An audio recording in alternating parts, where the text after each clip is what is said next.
mesdames, mesdemoiselles, messieurs, je voudrais, avec votre permission, féliciter la jeunesse de l'ANC et la GLC et son président pour cette belle initiative.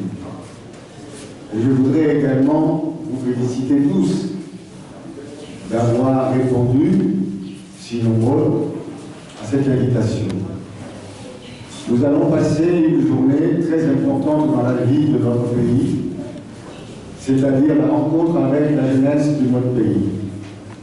Je ne suis pas surpris de voir que parmi vous, il y a une forte délégation des dames de la l'ANC et la DLC, puisque les deux forces de notre parti, l'ANC, c'est bien la DLC et la JLC. Sans vous, l'ANC ne serait rien.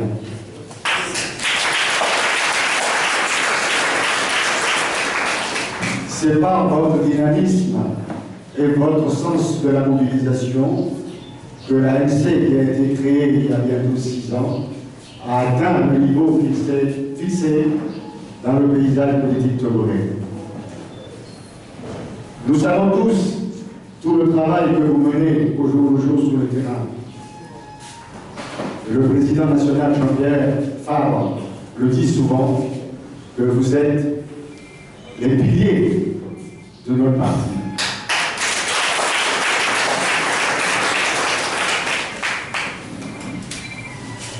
Sans vous, quelles que soient les stratégies du président national, nous ne ferons pas grand-chose. En parlant de stratégie, certains nous reprochent de ne pas en avoir ou d'avoir des stratégies mal orientées, mais à les écouter, on a le sentiment que les 7 millions de citoyens togolais que nous sommes avons chacun une stratégie propre et que chacun de nous est persuadé que sa stratégie est la meilleure.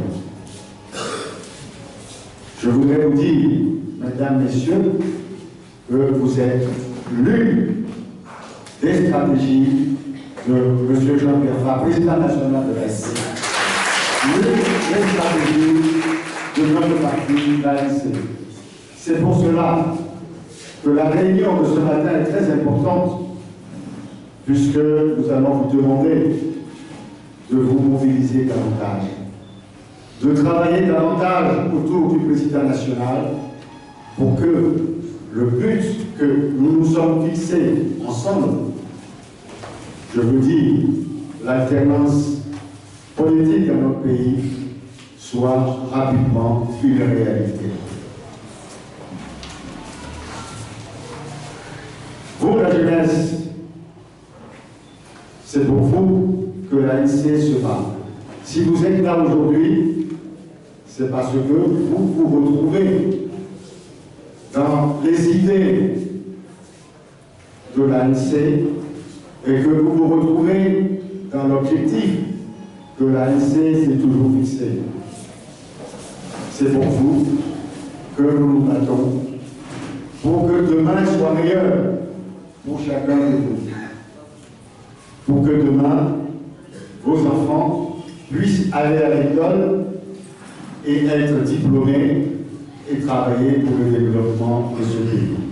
Pour ce faire, il faut que vous ayez vous-même un emploi, que vous puissiez vous faire soigner dans des hôpitaux décents. Aujourd'hui, le régime qui régente ce pays depuis plus de 50 ans vous a abandonné.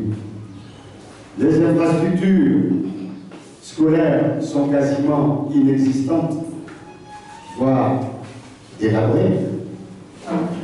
Les infrastructures sanitaires sont totalement délabrées. Il suffit d'aller au CHU, Sylvain Solenio, pour se rendre compte de la réalité de ce que représente la santé dans notre pays.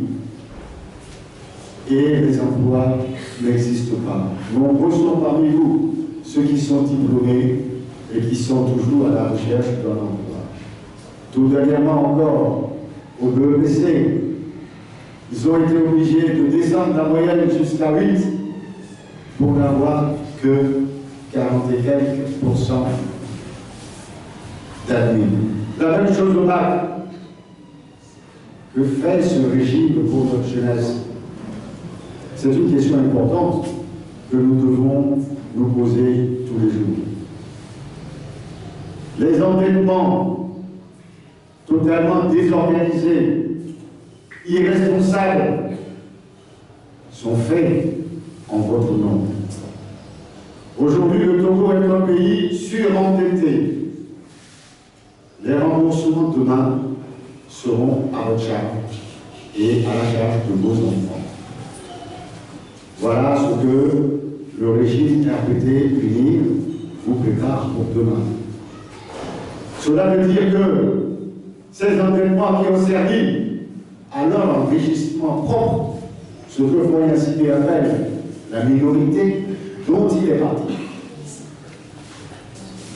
ils se sont enrichis à travers des endettements bancaires à des taux prohibitifs que la génération future sera contrainte à rembourser. Les emplois. Vous savez que ce n'est pas l'État qui crée les emplois. Ce n'est pas l'État qui crée la richesse.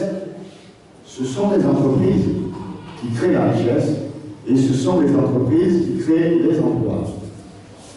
Or, au Togo, on a eu l'intelligence de créer une zone franche, soi-disant, pour permettre la création de richesses et des emplois. Mais malheureusement, nous voyons que la zone franche, ça sort comme il appelle. Je crois que c'est en train de changer de nom. Parce que au Togo, quand on fait des bêtises à travers une entreprise ou une structure, on change de nom pour faire passer à autre chose, pensant que les Togolais allaient oublier ce qu'ils ont fait dans ces structures passées. La SAZOP, en réalité, est une structure permettant à ceux qui dirigent ce pays de s'enrichir sur votre dos. Les entreprises de la zone franche qui étaient censées créer plus de 100 000 emplois par an, au bout de 20 ans, n'en ont créé à peine 16 000. Et encore quel emploi? Des emplois inadaptés à nos besoins, où nos compatriotes peinent à gagner leur vie et parfois ils laissent leur vie. Tout dernièrement encore, là je salue les journalistes qui sont à nos côtés, qui ont relevé que ces entreprises non seulement ne répondaient pas aux attentes de nos populations, mais se préoccupaient davantage de l'évasion fiscale, c'est-à-dire qu'au lieu de payer des impôts dans notre pays, trouver les moyens pour pouvoir faire fuir ces impôts vers l'étranger. Il n'y a pas que l'évasion fiscale, il y a la fuite des capitaux, il y a le flux illicite. Souvenez-vous, il y a 2 ans, le président national Jean-Pierre Favre avait fait une conférence au cours de laquelle il avait dénoncé cela. Il nous appartient, mes chers amis, il nous appartient de nous mobiliser davantage, de nous battre pour que l'alternance politique soit une réalité dans notre pays. Pour qu'enfin nous puissions édifier un état de droit, pour que chacun et chacune ait le même droit et la même égalité des chances dans ce pays. Parce que vos enfants ont du mal à réussir dans les écoles, mais leurs enfants sont ailleurs, dans des structures qui leur assurent un avenir meilleur. Et parfois, on les rencontre dans d'autres pays comme les États-Unis, avec des milliards sur leur compte. C'est indécent.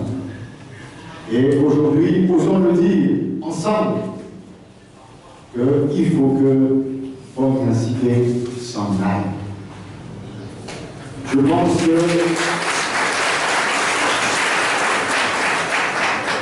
tout à l'heure, nous allons parler des réformes institutionnelles, constitutionnelles et électorales telles que prévues par l'APG.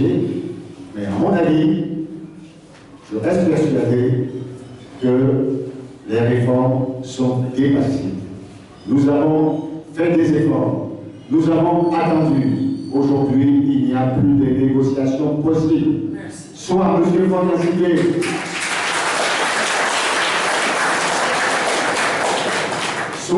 Fornasier met en œuvre rapidement les réformes institutionnelles, constitutionnelles et électorales conformément à l'accord politique global, ou alors il démissionne, il s'en va.